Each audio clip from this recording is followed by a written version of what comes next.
What's up, YouTube? It's your friendly neighborhood gamer, your host, Coach Key, and welcome to Legends and Dice Cafe, where we learn about tabletop RPGs from old school to modern, and do lots and lots of solo playthroughs. Back with my weekly video like I do every Friday at 8 p.m. Eastern Standard Time. In today's video, I'm going to be sharing with you how I prep for my sessions as a new Dungeon Master, Game Master, Judge, Referee. And today's video, courtesy of my Patreon supporter voting on this week's video. If you're new to the channel, I am a very new DM. I am currently running my second campaign. I'm still learning along the way, but I found a few things that kind of work for me so far. And I wanted to share that with you guys and all those new DMs out there. Don't forget to make sure you hit that like button. It helps a channel like mine continue to grow. And oh my God, we have officially hit 1,000 subscribers. That is bananas. Thank you guys so much. Thank you every single individual for subscribing, liking, commenting, everything that you do to help to support the channel and help it to continue to grow. Thank you so much. And let's go ahead and get into the video. So, like I said, I am a new DM. The first campaign that I ran was the starter set module, Dragons of Stormwreck Isle. It's a fantastic module for a new DM. And for my second campaign, I chose to run Dragon Heist. And so far, I like this. I like it a lot. It's cool. It's different from the other games that I have played thus far. And I like it. It's an interesting setting. It's an interesting story. I'm enjoying running this campaign, and the player scene and my players seem to be having a pretty good time playing as well. So when I ran Dragons of Stormwreck Isle, I read through the whole module before I ran the game. This time around, I chose to do things a little different. Now, most DMs, from what I've seen, actually read through the entire module before running their game. So this time around, I read the adventure background and the introduction, and currently I've just been reading enough to prepare for the next session. I know. I think sometimes this may be a little frowned upon, but personally, one new DM to another DM, I'm telling you, do what works best for you. Currently, this way is working perfectly fine. Everybody's having a fantastic time, and whenever I miss out on any information, I always find a way to introduce it into the game. And it's been pretty cool. Now, again, as I continue to grow and learn, I may do things different, but right now, this works perfectly fine for me. How I'm currently seeing this module, it's just a skeleton. It gives me the beginning, a little bit in between, and then the end of the story. The in-between part, I just kind of throw in and mix up things how I see fit. So if I don't like a specific name to an NPC, or if it's a little bit more difficult for me to pronounce and not as flowing off of my tongue when I'm playing, I'll change the name. Easy. Now, again, this might not work for everyone.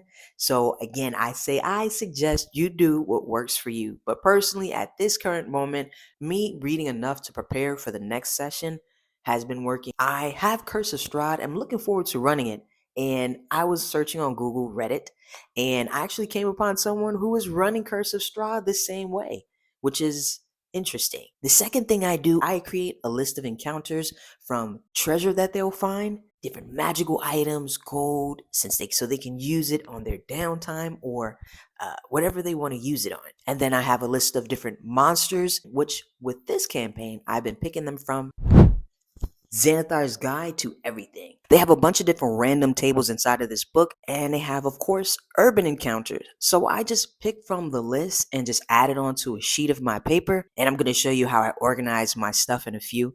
But I just add the monsters onto the list and just kind of pick them. And then I also have a sheet for NPCs. Now, besides the NPCs inside of the Dragon Heist book, the rest of the NPCs, I just create randomly. I typically write down a couple names before the session, including what type of race they are, and that's about it.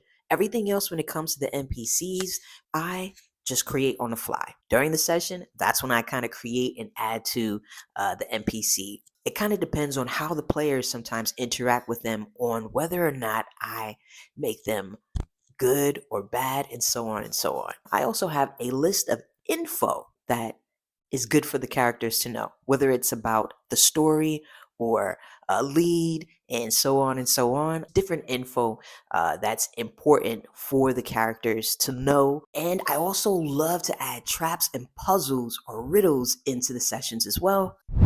And that's where this bad boy comes in handy. This book is packed with lots of really cool info. And I also like to use the Game Master's Book of Random Encounters. I throw a lot of these inside of there as well. Simple things like a secret room. It has a lot of just really, really cool things from alleyways to rooftops. And if you missed that video that I did last week, you should check it out. I just gave you a brief intro on what you would get with this book, as well as the Game Master's Book of Villains and Minions as well. So make sure you check that video out. But these are really, really cool books. I know that there are so many other books out there when it comes to encounters, but these were the first that I got my hands on, so these are the ones that I currently use. But I'm always open to expanding and growing and new stuff. Next up is the maps. You can Google all different types of maps, but to be perfectly honest, I personally, lately at least, I like to create my own maps because of the random encounters that I add in there. So for instance, we were in the dock ward. I'm pretty sure that's the name of it. Within that section, it only had a trinket shop and a tavern. So I created a map for that area that had other buildings that they could explore, and I kind of just made up the rest along the way. Explore and just enjoy. So I kind of do a mixture of pulling maps from Google, because all of the books that I have are physical books. I don't have any digital books. I see why digital books would be beneficial because then you'll have access to the maps. But personally, I like to use physical items. Whether even when I'm playing in the game as a player, I prefer a physical character sheet that I can write on with my erasable pen, as well as my physical dice. Which is why I allow my characters to use physical character sheets as well. Most of them I think are using D&D Beyond, and I also give them the option to use physical dice because that's what I enjoy. So, but again, most of them use D&D Beyond, if not all of them. And then the next thing I do is load all that stuff up onto Owlbear. At the current moment, I am running games online. I will be running games in person for the very first time at MomoCon here in Georgia. And I think it's at the end of May. So if you're out here and you're down here and you're going to go visit MomoCon, come on down and say what's up to me. I'll be running Adventure League intro tables. I'm very excited. I'm looking forward to running games in person. Absolutely. But in the meantime, in between time, I'm currently running my campaigns online. Owlbear Rodeo to me is one of the easiest virtual tabletops that I've used thus far. I was using Roll20 when I was playing as a player in one of the first campaigns that I joined, and Roll20 was really cool, but my computer didn't care for it much. So, um, so I figured I had to find a tabletop that worked good for me using like my tablet. And Owlbear Rodeo honestly works fantastic on my tablet. It's such a simple program. You can load your maps up, you can load tokens up there, it has initiative tracker on there. But again, I like physical things, so honestly, for initiative, I just use these cool index cards with their names on it, well, their characters' names on it, and then their AC. Simple. And I typically put them up because I normally have my DM screen up, because the DM screen that I have, it has some pretty cool information on there.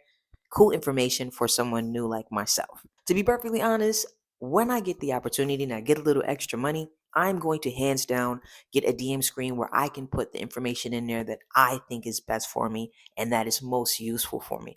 But in the meantime, in between time, I've got two really cool DM screens that I absolutely enjoy putting up during my online games. Even though no one sees it but me, but I think I look pretty cool behind it. But there's no one in front of me. And this is my new one that I got. I think it's pretty cool. It's got some really cool artwork on it. I like it. And then I have the one that came with the core books. This one right here. This is one of my favorites. I got the other one so I could use at MomoCon because I didn't want to mess this one up. I'm not exactly sure how I would mess up a DM screen playing in person, but you never know. So I was just trying to be on the safe side. But this one is my favorite one. Make sure you check out Owlbear Rodeo. Owlbear Rodeo. Works fantastic on phones as well. So it's a cool virtual tabletop. That's pretty much it. Oh, and let me show you real quick how I keep it organized. And I got this idea from one of my PCs. Now, you've got a lot of different options out there. OneNote is one of the things that I use or I try to use. But again, I like to be able to write stuff down. I like physical things, you know what I'm saying? Outside of the virtual world, my phone and stuff like that. But hands down, if I had to use OneNote, I'm currently working on creating my own campaign setting, my own world. So I've been using OneNote to help me organize those ideas. But when I'm running my campaign, I use this cool binder right here. And this is how I keep it organized. I keep it in these plastic slips right here. I keep all of my sheets. And it's kind of how I keep it organized. I keep my papers when it comes, like I have the sheet for the encounters, a sheet for the NPCs, a sheet for the info for the players, and then the monsters, and I keep them all inside of these plastic sleeves right here, which is pretty easy to flip through periodically throughout the game. So, and I've also learned how to create just bullet points of information because while the game is going, and if you want it to continue to keep flowing nice, then having to read through paragraphs is, for me, doesn't work. So I've learned to just create simple bullet points. Bullet points, honestly, just to remind me. And then a lot of times I kind of make up things along the way. And don't worry, I remember what I make up. And typically at the end of the session, I try to write down things so that I can remember. And that's pretty much it. How I prep for my sessions. Honestly, I try to keep it pretty simple. In the beginning, it was a lot more, but I've learned how to cut that down, make things a lot more simpler for myself. Shouts out to all the new DMs out there stepping out and having the courage to try out running a game, which is not the easiest to do. And don't forget, I have my Patreon that's live up and running. I only have one tier at the current moment. You get to join the community Discord, get to vote on the weekly video twice a month. I get to do it twice a month, and then you guys do it twice a month. You get a shout out in the description every single week. Thank you guys so much for taking the time out to watch the video. Again, thank you so much for all of the support from everyone. It's greatly appreciated. Make sure you like, comment, and subscribe. And make sure you turn on your notifications so you don't miss out on any of the cool content that I post every single week. I hope you have a fantastic Friday night, a fantastic weekend, and stay tuned for next week's video. I'm not going to tell you what it is because it'll give you more of a reason to stay tuned. No, but seriously, stay tuned for more cool content, and I'll see you guys next week, same time, Friday, 8 p.m. Eastern Standard Time, and peace.